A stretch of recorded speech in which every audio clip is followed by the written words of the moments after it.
ஹாய்ங்க. இன்றைக்கி டிஃப்ரெண்ட் சுவையில் ஒரு மட்டன் குழம்பு செய்ய போகிறோம். மட்டன் குழம்பு கிரேவி மாதிரி செய்யலாம். நமக்கு எப்படி தேவையோ அப்படி செஞ்சுக்கலாம். அதை எப்படி செய்யலான்னு பார்க்கலாம். அதுக்கு தேவையான பொருள் என்னன்னு பார்த்துக்கலாம்.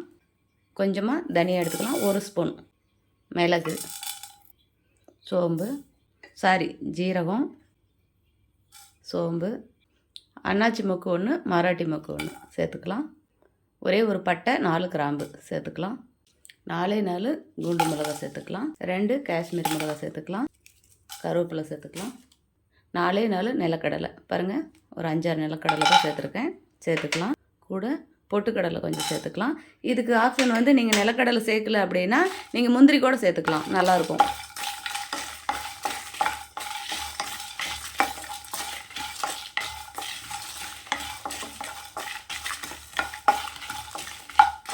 கசகசா சேர்த்துக்கலாம்.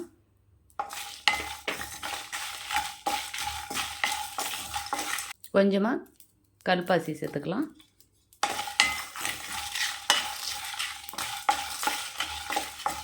இப்போ வந்து நான் 1/2 கிலோ மட்டனுக்கு தான் எடுத்திருக்கேன். நீங்கள் வந்து மட்டன் 1 கிலோ 1.5 கிலோ எடுத்திங்கன்னா அதுக்கு தேவையானது கூட குறைய சேர்த்துக்கோங்க.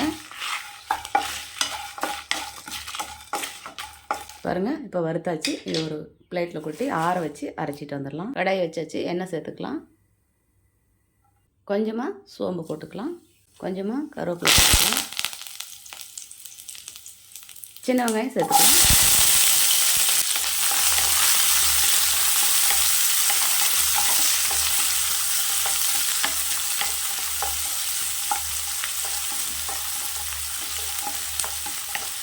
கொஞ்சமாக இஞ்சி பூண்டு சேர்த்துக்கலாம். உப்பு கொஞ்சமாக எடுத்துக்கோங்க.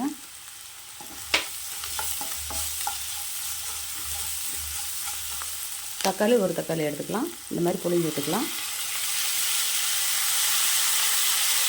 பாருங்கள், இந்த மாதிரி புளிஞ்சு விட்டுக்கலாம்.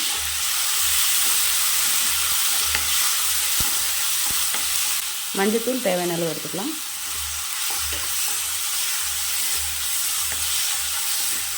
கொஞ்சமாக மட்டன் மசாலா எடுத்துக்கலாம்.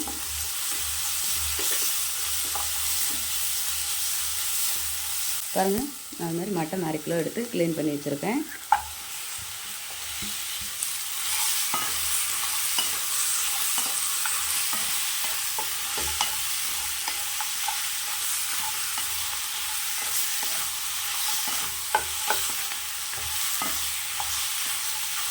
இது நல்லா தண்ணி சிந்தி வரணும். நல்லா தண்ணி வரும். இதுலேயே பரட்டி விட்டிங்கன்னா இதுலேயே நல்லா தண்ணி ஊறி வரும். அரைச்சி வச்சு மசாலாவை சேர்த்துக்கலாம்.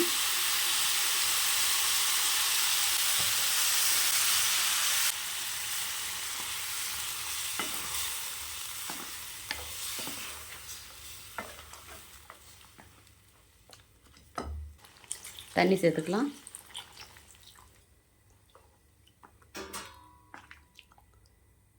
மூடி வச்சுக்கலாம்.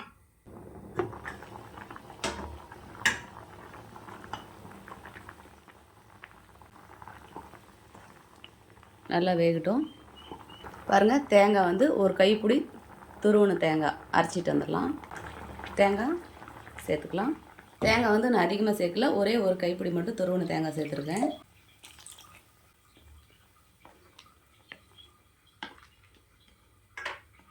பாருங்கள், சூப்பரான சுவையான மட்டன் குழம்பு ரெடி ஆயிடுச்சு. இதே மாதிரி நீங்களும் உங்கள் வீட்டில் செஞ்சு பாருங்கள். செஞ்சு பார்த்துட்டு எப்படி இருக்குன்னு எனக்கு ஒரு கமெண்ட் பண்ணுங்கள், லைக் பண்ணுங்கள், ஷேர் பண்ணுங்கள், ஒரு சப்ஸ்கிரைப் பண்ணிடுங்க.